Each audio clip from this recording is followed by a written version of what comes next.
is finally here, and well, it's time to start doing my top 10 list. Tons of lists coming out soon, but today we're going to be starting with our top 10 best films of 2018. So let's get straight to it. And guys, thank you guys so much for clicking on this video. If you guys are new here, consider hitting that like and subscribe button, and also commenting and making sure to let me know what your guys' top 10 favorite films of 2018 are. Remember, these are my opinions, so if your film doesn't make my list for any reason, it's not because I didn't like it.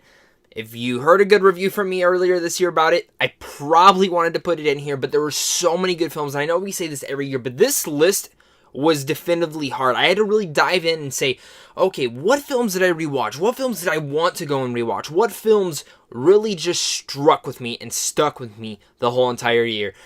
And I had to narrow it down to 10. But before we get to those 10, let's talk about my honorable mentions. So, for honorable mention wise, I'm going to go a couple of them. Searching was one, Mandy, Widows, Roma, I was super close to putting in there, Creed 2, Incredibles 2, Upgrade has stuck with me forever, Hereditary, it kills me I didn't put Hereditary in there, but the ending, it just never works for me.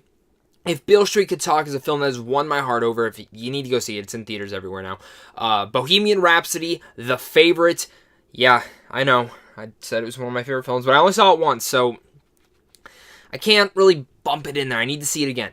Suspiria, this close. And of course, the one that kills me not to put it in here, but I really love this film, and it's Paddington 2. I want to talk about Paddington 2 for a little bit, because I never really loved the first Paddington. I thought it was fine. It was cute.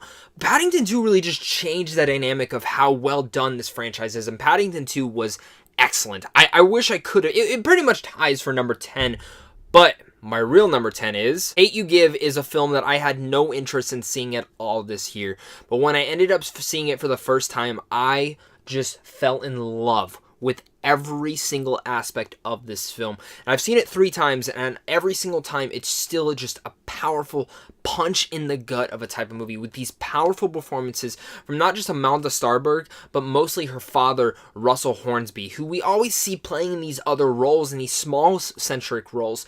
But this is the first role where, for me, he really stuck out, and I was like, who is that guy? What's his name? I need to remember his name. And it is a shame that this film is not getting any Oscar talk. It's a shame that he's not getting any Oscar talk for Best Supporting Actor. I personally think he is the Best Supporting Actor of 2018.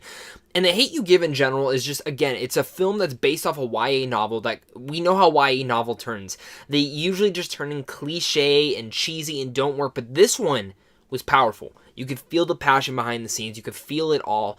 And it's just one of those films that I think, again, is one of the most underrated films of 2018, but also one of my favorites of 2018. Coming in number 9 is probably the film that I've seen the most this year, and that is Game Night.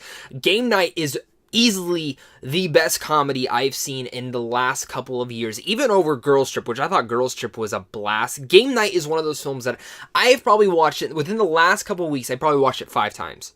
Either showing someone, watching it by myself, putting it on the background, but just ending up sitting down to watch the whole entire thing. It's a film that has excellent twists throughout it that you don't see coming. It's a film that you can even go back into, and when those twists are coming up, you can see where, like, oh, I should have caught that. Oh, I should have caught that. One of those films that if someone's like, oh, what film should I go buy? What film should I go rent? What's a good date night film? Game Night. It's one of the best films for any type of scenario you can do. Please go and search it out. It's an excellent, amazing film that has stuck with me, and I've watched it so many damn times. Number 8 is Ready Player One. Now, again, not everyone likes this film. I've actually seen it on a couple of the top 10 worst films of the year. This is not a worst film, in my opinion.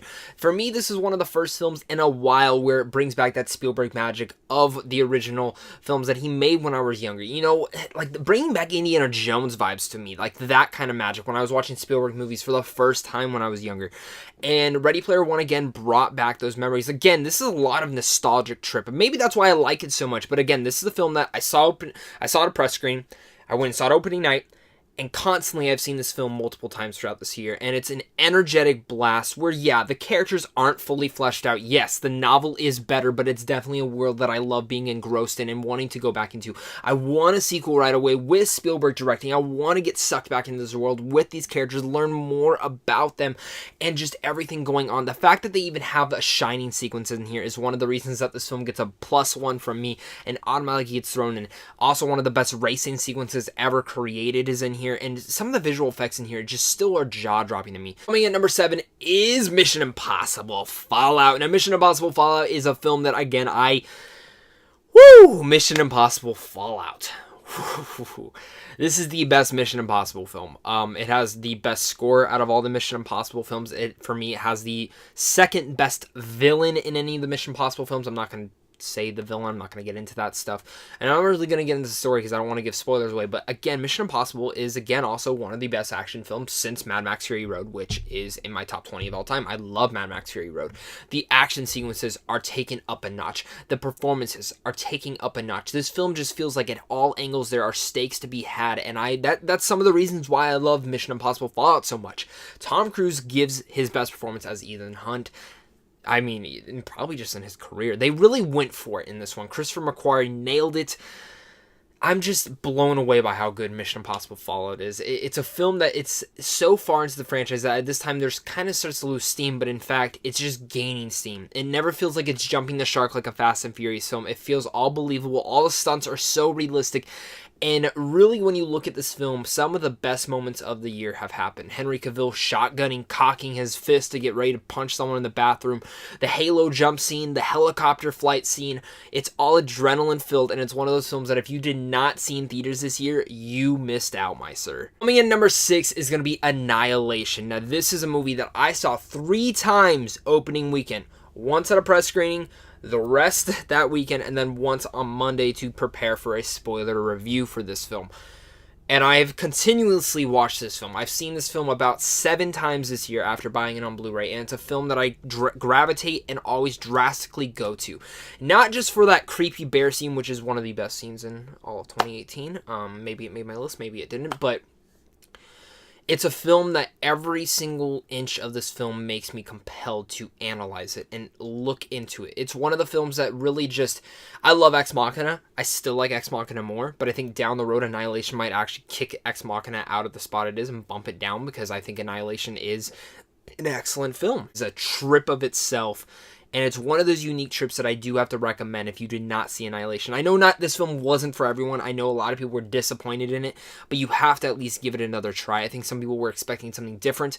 I got exactly what I wanted from Annihilation, and I still find myself amazed and engrossed into this film. And number 5 is one of the most relatable films for me this year, and that is Mid-90s. This film was written and directed by Jonah Hill and stars Sonny Sujic, and again, it's not just because of the great soundtrack, but it's about young skateboarders just trying to get out going on in California, and it really reminded me as a kid, because I used to skate and I sucked at it. Well, sometimes, but I sucked at it for the most part, and I felt relatable to these kids because some of them were really good, and then, I mean, our main hero sucks at it, and I just was that kid when I was younger. I was that younger child, and everything he does, I was doing for the most part, or in different circumstances. And Mid-90s just comes to the point where it's just a fantastic coming-of-age film that's brilliantly directed and brilliantly written, that just feels all the most relatable to what it is in every single aspect of it. I love the ending. I love every single aspect.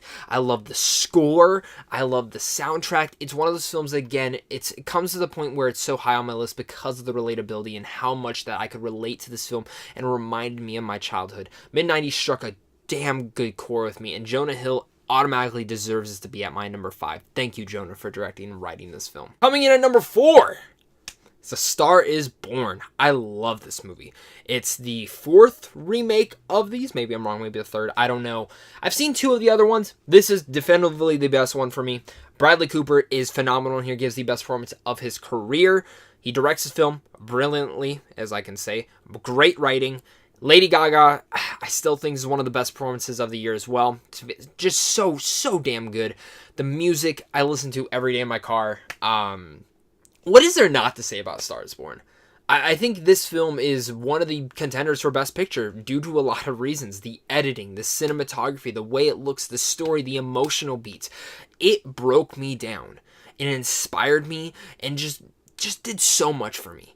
And A Star is Born, I think, will raise a lot of stars. I think Lady Gaga is a star, again, who's reborn. We've seen her music career, but now an acting career. I think she'll be pushed more into the limelight. I want to see her more act. Yeah, some people complain, oh, well, the performance was made for her, but she still made it her own. And there's some moments in here where she's singing and the emotion coming out of her. That takes a lot. And that's what makes a really good performance. And I think that's what people missed out on. A Star is Born is seriously a fantastic film that has struck my core. It's an emotional film that I absolutely enjoyed this year. And number 3, though, is going to be Avengers Infinity War. I love this film so much. Multiple times again. Seen this film like 12, 13 times ever since I got on Blu-ray. Watched it 4 times that weekend. Love to show people Avengers Infinity War. One of the best theater experiences this year, especially with me and my friends sitting next to each other. We've seen every MCU film to date opening night, and seeing this film early was just a blast. We freaked out. We loved it. We had such enjoyment out of this movie.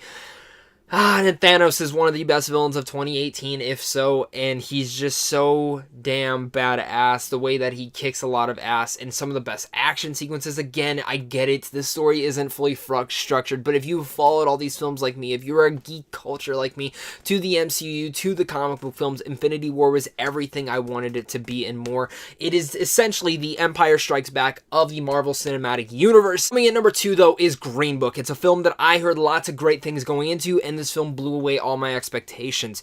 It's heartwarming. It gives me those heartwarm, fizzy feelings, but it's also dramatic. It hits some racial tones that needed to be hit and established within a film, and brings up certain issues that I don't think other films have brought up perfectly. Yeah, there's some films that do it better, and this is a buddy driving film, and a lot of people say it's like Driving Miss Daisy, but it's so much different than that. And I know there's a lot of controversy about this film, but still, for me personally, I find Green Book to be one of the films that when someone asks me what is a film I should go see, I automatically reference Green Book and say, hey, it's still in theaters, go give it a watch.